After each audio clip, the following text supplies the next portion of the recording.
आता सर्व प्रकारच्या आजारांपासून सुटकेसाठी विट्यात आली आहे होमिओपॅथी उपचार पद्धती, जिच्यामुळे शरीराची नैसर्गिक प्रतिकारशक्ती वाढते आणि रोग मुळापासून नष्ट करते। शरीराला कोणताही त्रास न होता आजारावर मात करण्यासाठी होमिओपॅथी उपचार पद्धती आजच सुरू करा।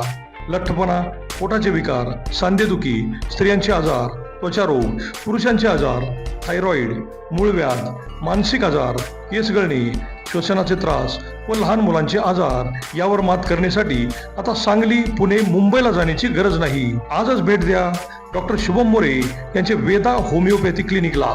आमचा पत्ता डॉक्टर शुभम एस मोरे, जिवाळा बिल्डिंग, तळमजला, गाळा नंबर 1, खानापूर रोड, विटा, तालुका खानापूर, जिल्हा सांगली। संपर्क 95 61 65 18 19 82 089 15 813। नमस्कार, प्राईम न्यूजमध्ये आपल्या सर्वांचे स्वागत। विटा मायनी रस्त्याचे काम सुरू आहे। दोन्ही बाजूनी गटारीचे काम सुरूही झाले होते, पण ते चुकीच्या पद्धतीने होत आहे असा आरोप करून युवा नेते वैभव पाटील, सुनील सुतार आणि अनेक आजीमाजी नगरसेवक व राजकीय कार्यकर्त्यांनी ते बंद पाडले।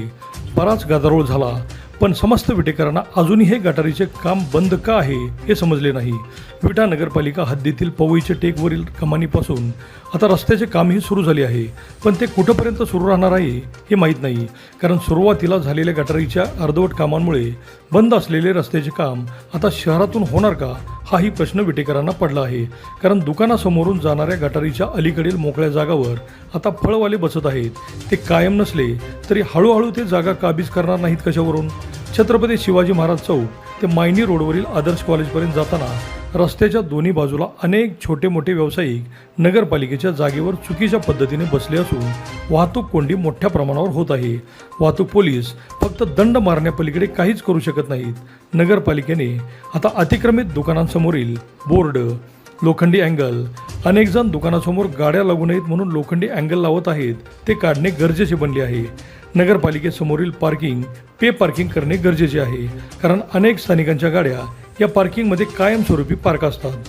पोलिसांनी पार्किंग गाड्या, रस्त्यावरचे बोर्ड यासाठी नगरपालिकेला पत्रही दिलेले आहेत। मुख्याधिकारी यांनी त्यावर कसलीही कारवाई न केल्यानेच वाहतूक समस्या वाढत आहे। तासगाव नाक्यातील यशस्वी हॉस्पिटल जवळील रस्त्यावर प्रचंड खड्डे पडले आहेत, ते भरले तर वाहनधारकांना मोठा दिलासा मिळणार आहे। एकंदरीतच विट्यातील वाहतूक समस्या सुरळीत होण्यासाठी नगरपालिकेने ॲक्शन मोडवर येणे गरजेचे बनले आहे। विट्यातील दगडी पाण्याच्या टाकीजवळील भाजी विक्रेते कायमस्वरूपी उठवले, चौंडेश्वरी चौकातील रस्त्यावर बसणारे भाजी विक्रेते कायमस्वरूपी उठवले, तसेच अनेक फळवालेही रस्त्यावर व्यवसाय करीत आहेत। त्यांच्यावर का कारवाई होत नाही हाच खरा प्रश्न आहे। खानापूर रोडवरील खाजगी ट्रॅव्हलचा प्रश्न कुणीच सोडवू शकत नाही का? त्यांनाही जागा उपलब्ध करून दिली तर भर रस्त्यावर म्हणजे महामार्गावर आणि बसस्थानकाजवळ उभ्या राहणाऱ्या ट्रॅव्हलची अडचण संपणार आहे। युवा नेते अमोलदादा बाबर व युवा नगरसेवक रस्त्यावर उतरून अनेक समस्यांवर तोडगा काढत आहेत। त्यांच्याकडून या समस्याही लवकर सोडवल्या जातील अशी अपेक्षा तमाम विटेकर बाळगून आहेत। अभिजित शिंदे, प्राईम न्यूज, विटा।